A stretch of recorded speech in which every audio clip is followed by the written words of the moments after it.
سلام أنانياس ميديا تخطتلتي أمل لعدن لمزلخم أدنقتين فتوتين زخنكم حدشت زخنكم سابسكرايب بمقر نايدول ملكت مطبع حدشتي من فستاوي تستاد ملكت رخو لا يشير بمقر نقول نخبات احنا تتحورني بتحتلنا يحدد نوما عنتي حيزلكم مسئلة لخم دنقلنا زسونو مخنياتات زويلنا قنمار دنقلنا خوين خامسنا حزلو رفحان كبرن بزي مفلات منسيات دنقلنا بزتفل علي نقراتي سونو كالتون كساو حدار بدنقلنا سنعم مسنا نعاتهم زمس علمو نقر كم زيله غيرهم بمحساب دنقلنا كم بوازا يدربيوه حاد يوم دما كاوزي بزتفل دنقلنا مسنا كاو اكزياهر زركب سمايو عصفي كمون بالتعامل من بنسهن من صباح أو لبي بعال جزاي زبلوا سب ذرخوا عبي فقرب مرداء دنقلنا كم عين بلين زحلوا ولا قا أنت خانوا أبزي حسب وجزن زي تسبي وكنتاتن دنقلنا زسنو عقات عمت زسنو اللي عقات عمت بزحاتهم بحفشة سبات انفلات يخون بزي انفلات ويقع تجديدا دنقلنا زسنو اللي مخنياتات كم زسعبن ريام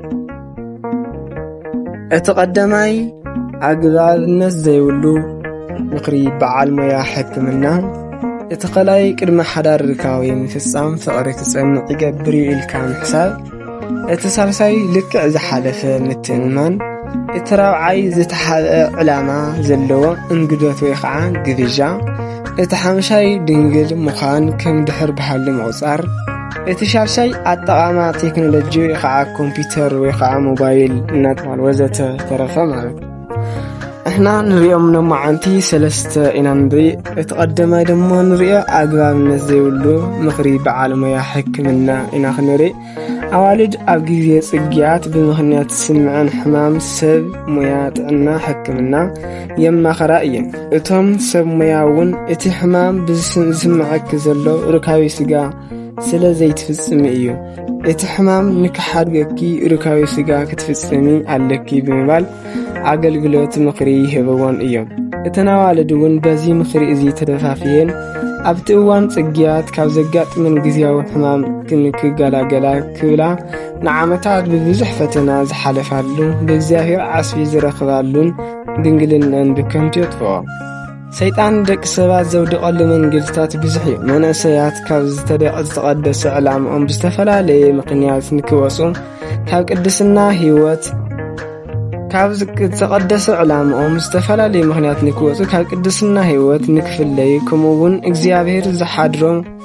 ሰብነቶም ናይ ሰይጣን ምሕደር ንክገብረ ይፅዕር ኣዋልድ ከምዚ ዓይነት ናይ ሕማም ስምዒት እንትስምዐንን ናብ በዓል ሞያ ሕክምና እንትኸዳን ዝወሃበን ምክሪ ንቅድስና ህይወተን ዘርክስ ምዃኑና ፈለጣ ዝተወሃበን ምክሪ ሰሚዐን ዝሙት ፍጻመን ጸኒሐን ኣብ መንፈሳዊ ህይወትን ዘስዕበለን ስነ ልቦና ምቅዋስ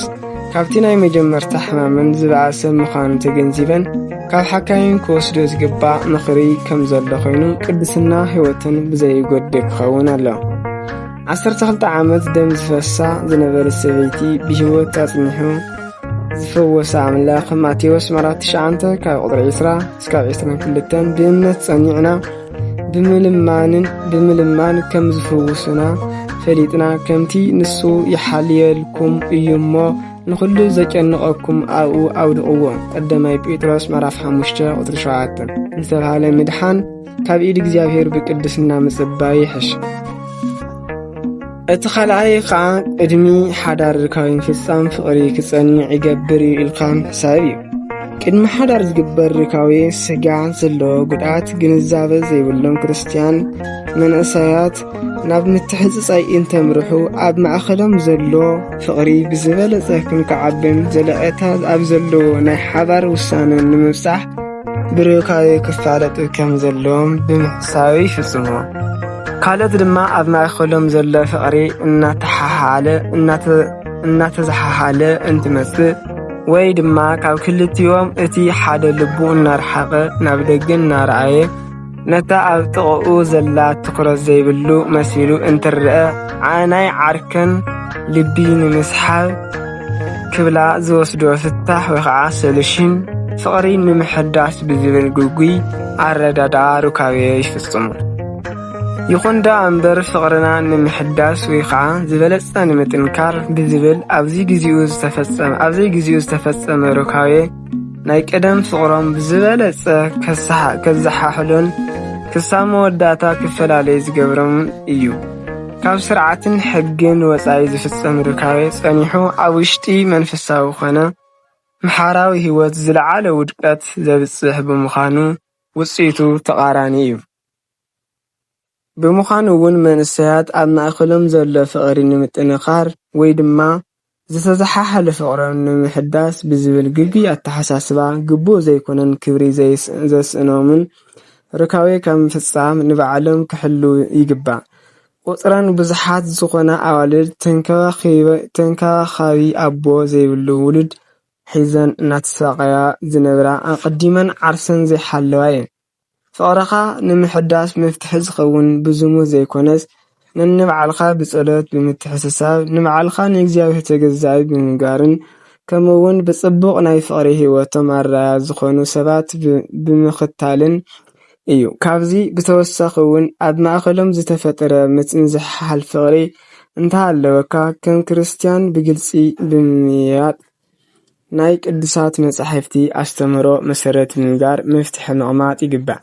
እዚ ከዓ ኣብ ቀጻሊ ህይወቶም ዝናስሕሉ ጌጋ ብዘይ ምፍጻም ፍቕሮም ኮነ መንፈሳዊ ህይወቶም ከትርፉ ይገብሮም። እቲ ሳልሳይ ከዓ ልክዕ ዝሓለፈ ምትእምማን እዩ። ክልተ ፍቕራት ካብ ዘለዎም ሓደ ኣካል ናይ ምዃን ዕላማ ብዝበለጸ እንትቀራረቡ ናተይነት ስምዒቶም እውን ብኡ ልክዕ ካብ መዓልቲ ናብ መዓልቲ እናዓበየ እዩ ዝመጽእ። እዚ ድማ ኣብ ማእኸሎም ዘሎ ምትእምማን ንክውስኽ ይገብሮም። በዚ ምኽንያት ኣነን ዓርኪን ኣብ ዝኾነ ግዘን ቦታን ሓቢርና እንተወፃእናን እንተኣተናን ኣብ ማእኸልና ዝፍጠር ዝኾነ ይኹን ጌጋ ይህሉን ብዝብል ድምዳመ ኣብ ንሳቶም ካብ ልክዕ ዝሓለፈ ምትእምማን ይህልዎም። ይኹን ዳ እምበር ክርስቲያን ኣብዚ ዓለም እዚ እትነብር ፈተና ከም ዘለዎን ብምንታይ ከዓ ከም ዝተፈተን ቅዱስ ጳውሎስ ውግና ምስ ክፋት መናፍስቲ እዩ እምበር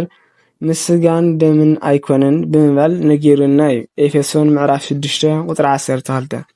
እቲ መጻረርቱኹም ዲያብሎስ ዝውሕጦ ደልዩ ከም ዝጓዝም አንበሳ ይዘውር ኣሎ። ቀዳማይ ጴጥሮስ ምዕራፍ 5 ቁጥሪ 8 ከም ዝብል ዲያብሎስ እዚ ካብ ልክዕ ዝሓለፈ ምትእምማኖም ምኽንያት ብምግባር ሓደ መዓልቲ ናብ ክብሮም ዘስእኖም ኃጢአት ክመርሖም ከም ዝኽእል ኣይግንዘብዎን። በዚ ምኽንያት እዚ እውን ሓደ መዓልቲ ካብ ክልቲኦም ሓዲኦም ወይ ድማ ክልቲኦም ብስምዒት ተደፋፍዮም ድንግልናኦም ዝስእንሉ ጸኒሖም ድማ ዝሓዝንሉ ጌጋ ይፍጽሙ። ስለዚ መናእሰያት ኣብ እዋን ሕጸ ኣብ ዘለዎም ጻኒሒት ኣብ ማእኸሎም ዘሎ ምትእምማን ዋላ እኳ ጽቡቕ እንተኾነ ካብ ሓዊ ባህሪኦም ዝተለዓለ ንስምዒት ከቃልዖም ብእዋኑ እንትራኸቡ ክጥንቀቑ ይግባእ። ኣብ ሰብ ዘይብሉ ንከይራኸቡ ኣብ ጸልማት ንነዊሕ ሰዓት ጠጠው ከይብሉ ወዘተ ምጥንቃቕ ይግባም። ወስብሐት ለእግዚአብሔር። ኖማዓንቲ እቶም ሰለስተ ሒዘልኩም መጽአ ወዲና ኣለና። እቶም ቀጻሊ ከዓ ሰለስተ ኣካላት ክፋላት ክርእልኩም እየ ክሕዘልኩም ክመጽእ እስካብ ሰላም እግዚአብሔር ምሳኻቶም ይኹን። ሰብስክራይብ ላይክ ሼር ካላገበርኩም ሕዋተይ ወስብሐት ለእግዚአብሔር።